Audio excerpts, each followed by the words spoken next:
जिंदगी से बड़ी सजा ही नहीं, और क्या जुर्म है पता ही नहीं।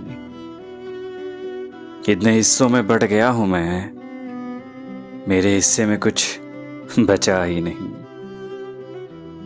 जिंदगी मौत तेरी मंजिल है, दूसरा कोई रास्ता ही नहीं। सच घटे या बढ़े तो सच न रहे, और झूठ की कोई इंतहा ही नहीं।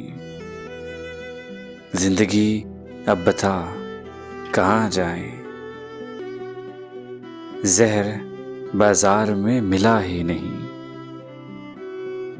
जिसके कारण फसाद होते हैं उसका कोई अता पता ही नहीं।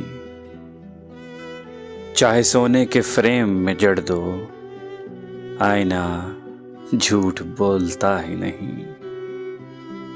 अपनी रचनों में वो जिंदा है, नूर संसार से गया ही नहीं। एक खूबसूरत गज़ल आरजे वसीम काहलों की आवाज़ में, उर्दू आवाज़ पर। अस्सलाम वालेकुम वरहमतुल्लाहि वबरकातुहू।